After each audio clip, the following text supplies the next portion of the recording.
Sebuah kitab suci jika benar bersumber dari Tuhan, tidak mungkin ada pertentangan di dalamnya, terlepas siapapun yang menerima wahyu tersebut. Mari kita cek apakah Bible umat Kristiani memenuhi kriteria tersebut.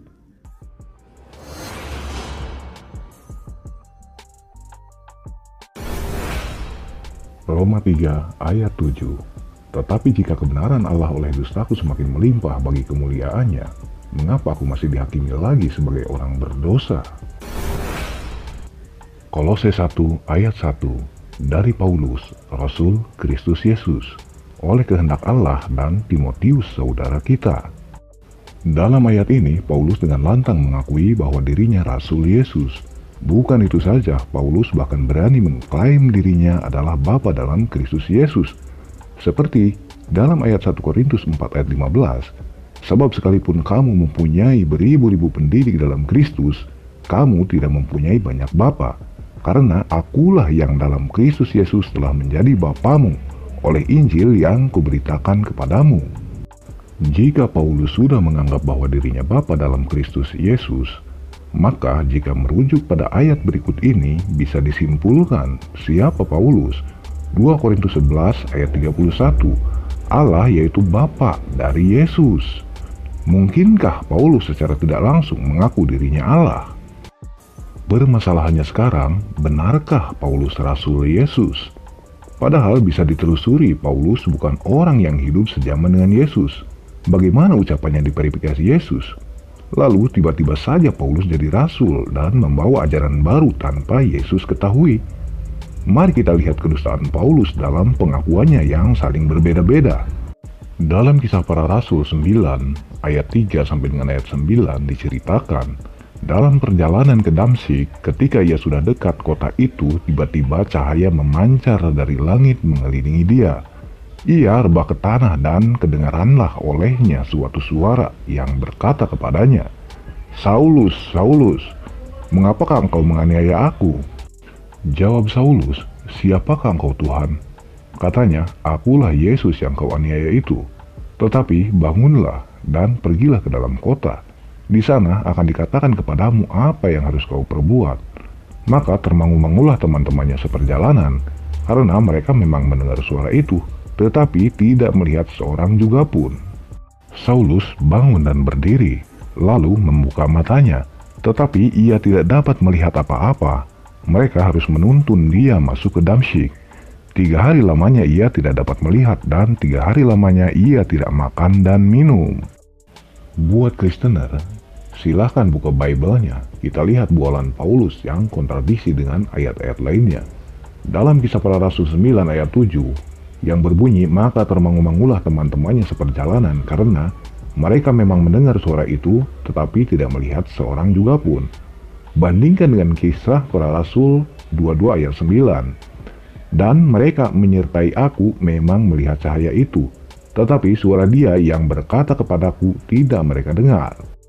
Di Kisah Para Rasul 9 ayat 7, teman Paulus mendengar suara tapi tidak melihat seorang juga pun. Tetapi di Kisah Para Rasul 22 ayat 9, justru sebaliknya, teman Paulus melihat sumber suara, tapi suara tersebut tidak mereka dengar. Kesaksian Paulus mana yang harus dipercaya? Lanjut ke Kisah Para Rasul 9 ayat 4. Ia rebah ke tanah, dan kedengaranlah olehnya suatu suara yang berkata kepadanya, "Saulus, Saulus, mengapa engkau menganiaya aku?" Sementara di Kisah Para Rasul 26 ayat 14, "Kami semua rebah ke tanah, dan aku mendengar suatu suara yang mengatakan kepadaku dalam bahasa Ibrani, 'Saulus, Saulus, mengapa engkau menganiaya aku? Sukar bagimu menendang kegalah rangsang.'" Dalam Kisah Para Rasul 9 ayat 4, Paulus rebah ke tanah. Artinya Paulus sendiri yang rebah ke tanah. Sementara di Kisah Para Rasul 26 ayat 14, "Kami semua rebah ke tanah," yang artinya teman seperjalanan Paulus juga ikut rebah. Kesaksian Paulus mana yang harus dipercaya?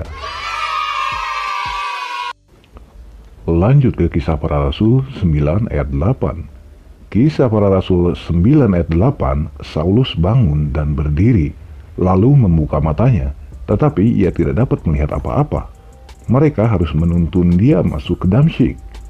Tapi kenapa dalam Kisah Para Rasul 26 ayat 16? Tetapi sekarang bangunlah dan berdirilah.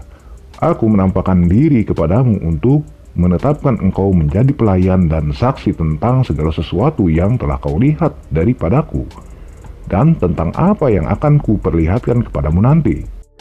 Dalam Kisah Para Rasul 9 ayat 8, Paulus berdiri dalam keadaan buta. Tapi dalam Kisah Para Rasul 26 ayat 16, Paulus bangun dan melihat Yesus menampakkan dirinya. Kesaksian mana yang harus dipercaya daripada Paulus ini? Dari kontradiksi pengakuan Paulus di atas bisa disimpulkan bahwa Paulus hanya berdusta.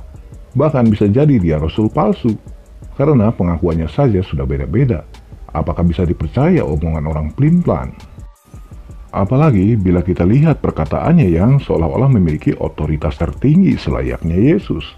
Padahal semua kata-katanya tanpa terverifikasi Yesus, karena memang Paulus tidak hidup zaman Yesus. Lihat saja ayatnya di mana Paulus merubah hukum Yesus. Dalam Matius 5 ayat 18, Yesus berkata, "Karena aku berkata kepadamu, sesungguhnya selama belum lenyap langit dan bumi ini, satu iota atau satu titik pun tidak akan ditiadakan dari hukum Taurat, sebelum semuanya terjadi." Perkataan Yesus jelas, hukum Taurat satu iota pun tidak ditiadakan sebelum langit dan bumi lenyap. Intinya sampai kiamat. Namun apa kata Paulus? Efesus 2 ayat 15, "Sebab dengan matinya sebagai manusia, ia telah membatalkan hukum Taurat dengan segala perintah dan ketentuannya untuk menciptakan keduanya menjadi satu manusia baru di dalam dirinya, dan dengan itu mengadakan damai sejahtera." Sungguh bertentangan, bukan? Lebih kuasa siapa sebenarnya, Yesus apa Paulus?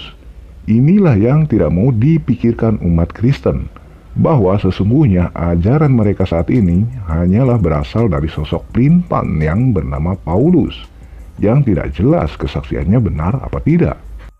Bila dilihat dari kontradiksi kesaksiannya, maka patut jika Paulus disebut bapa segala dusta.